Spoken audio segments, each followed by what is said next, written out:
Salut à tous, on se retrouve pour un nouvel épisode de Coup de projecteur sur une saga qui a eu un gros succès avec cette trilogie de livres et aussi un gros succès avec ses films. Je vais bien sûr parler de l'excellente histoire dystopique et Hunger Games.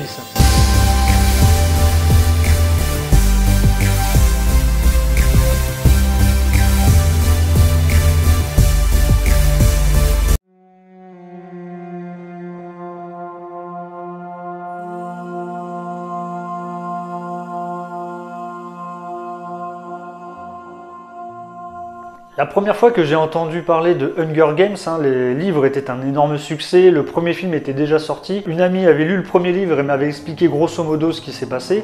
Donc moi, par curiosité, j'ai acheté le DVD. Et l'univers m'a plutôt plu, j'ai aimé ce qu'il racontait et tout. Et donc du fait que ça m'a plu, j'ai acheté la trilogie de livres. Donc l'auteur, Suzanne Collins, n'a pas utilisé de pays imaginaire, car tout cela se passe aux États-Unis, qui sont divisés en 13 districts, séparés par des grands murs. Pour l'occasion, il est appelé Panem, et tout ça dirigé par le président Coriolanus Snow. Séparé par des grands murs. Ça me dit quelque chose, ça. Ouais, non, je dois avoir la mémoire qui flanche. Les États-Unis, Panem est divisé en 13 districts, comme je vous l'expliquais juste avant. Donc laissez-moi vous expliquer sur cette magnifique carte USA version dictature, ce que produisent chaque district. Le district 1 s'occupe des produits de luxe, le district 2 s'occupe des constructions de l'armement et des forces de l'ordre pour Panem, le district 3 s'occupe de l'électricité de Panem, le district 4 s'occupe de tous les métiers qui ont un lien avec la pêche, le district 5 s'occupe de l'énergie, on retrouve des métiers d'ingénieur et de technicien. Le district 6 s'occupe des transports. Le district 7 s'occupe du bois, on y trouve des métiers comme bûcheron et agent forestier par exemple.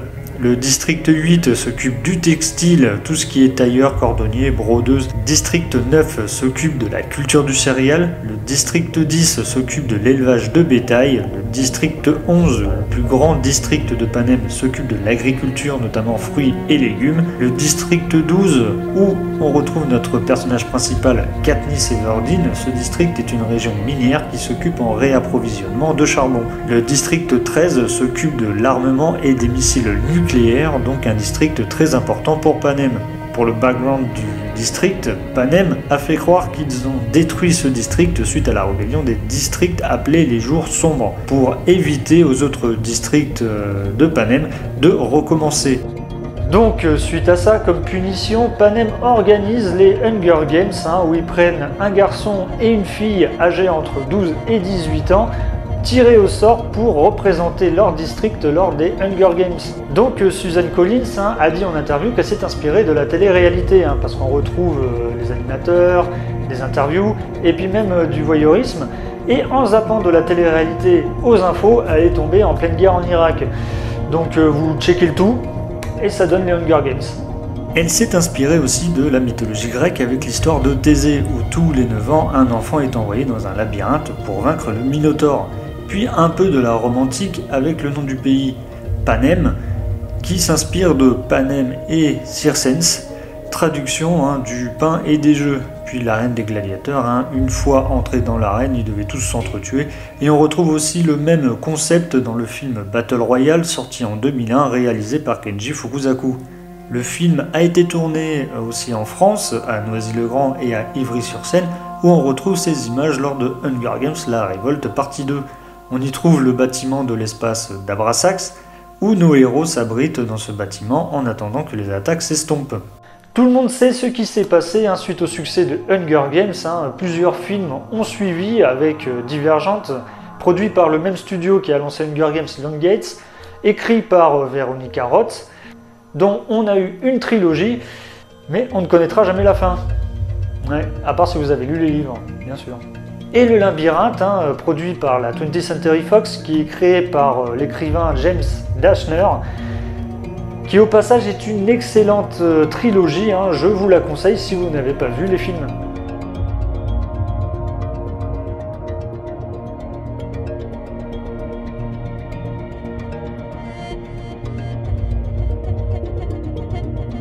La saga littéraire fut créée par Suzanne Collins, comme je vous l'ai dit juste avant.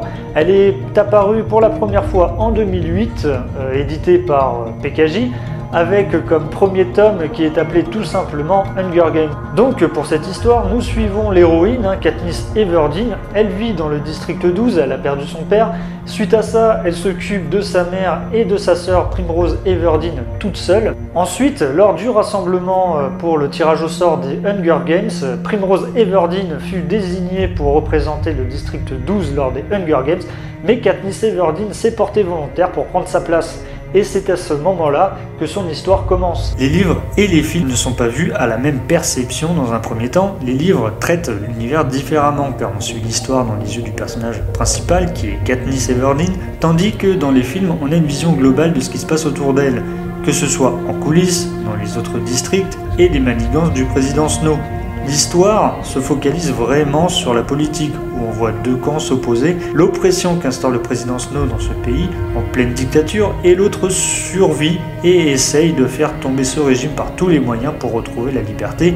Mais à quel prix? Le premier tome a eu des avis positifs par les critiques et la plupart des auteurs pour la qualité de son histoire et de ses personnages. Le deuxième tome s'appelle Hunger Games l'embrasement, édité toujours par PKJ. Paru en 2009, on continue de suivre Katniss Everdeen qui sera contrainte de revenir dans l'arène des Hunger Games suite à sa victoire avec Peeta, qui a beaucoup dérangé le président Snow qui a eu l'idée de lancer une édition spéciale avec les anciens vainqueurs des Hunger Games.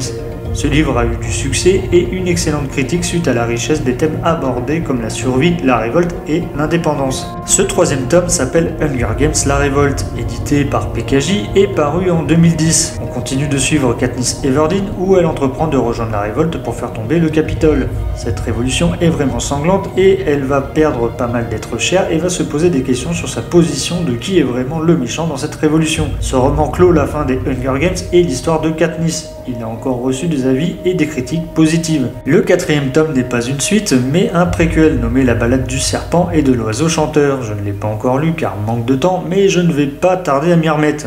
Le livre nous plonge dans la jeunesse de Coriolanus Snow, le président et dictateur de Panem, et ça se déroule 64 ans avant les événements de la trilogie des Hunger Games. Donc on verra comment le président Snow est arrivé au pouvoir. En tout cas, j'ai pris du plaisir à lire cette trilogie, je les ai lus avant de voir les films. Je trouve que l'écrivaine Suzanne Collins arrive à nous plonger dans cette saga avec son excellente écriture digne d'une très bonne scénariste, où j'étais tenu en haleine du début jusqu'à la fin. Et suite au succès des livres, et bien évidemment, il y a eu des films.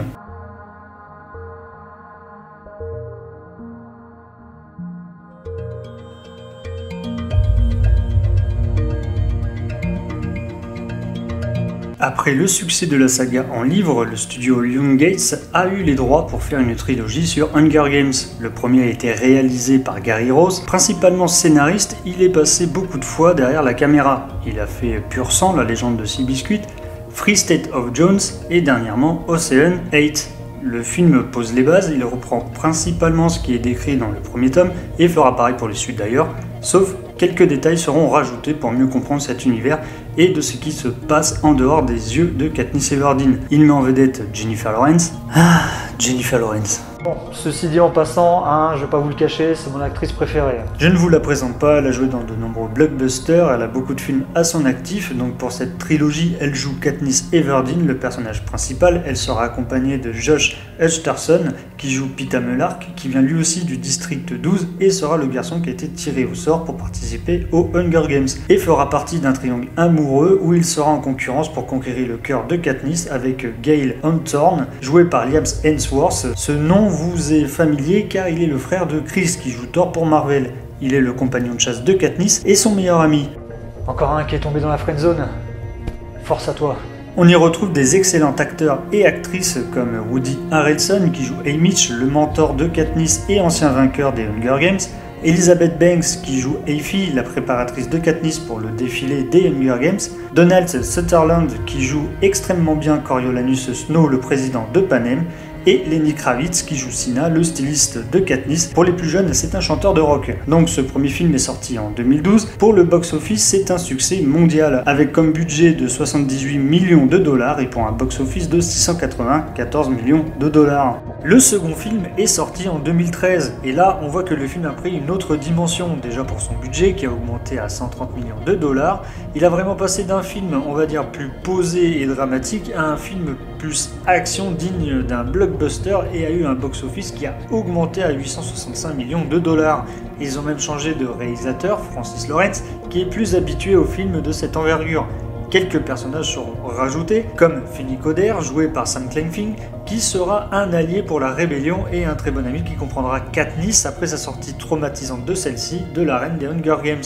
Johanna Manson, jouée par Jena Malone, qui a gagné les 71e Hunger Games, elle est plutôt franche et a un humour qui peut piquer certaines personnes. En tout cas, par la suite, elle aide Katniss et deviendront amis. Plutarch Ervesby, joué par Philip Seymour Hoffman, il fait partie des hauts juges des Hunger Games, mais il jouera double jeu, car en réalité, il fait partie de la rébellion. Il servira à Katniss comme médiateur, libérera les préparateurs de Katniss, dont Effie, puis gère les spots de propagande du Gémoker. Le troisième film a plutôt choisi l'option d'avoir deux parties, comme ça a été le cas pour le dernier épisode d'Harry Potter. Déjà, je pense que c'est plus une question d'argent pour qu'il y ait plus de rentabilité et pour pousser un peu plus le scénario. Pour la première partie, on voit un film un peu plus posé où on montre comment se passent les coulisses de la rébellion et comment vit ce fameux district 13 qui a été terrassé par le président Snow. Durant le tournage, l'acteur Philip Seymour Hoffman, incarnant Plutarch Ervesby, est retrouvé mort d'overdose. La plupart des scènes avec lui ont été tournées et pour les manquantes, elles ont été réécrites pour que d'autres personnages prennent sa place. Le budget de ce film est de 125 millions de dollars et a eu aussi un gros succès avec un box-office à 755 millions de dollars. La deuxième partie de ce troisième film, quant à lui, est plus axée sur l'action et la libération du Capitole, en faisant chuter le président Snow.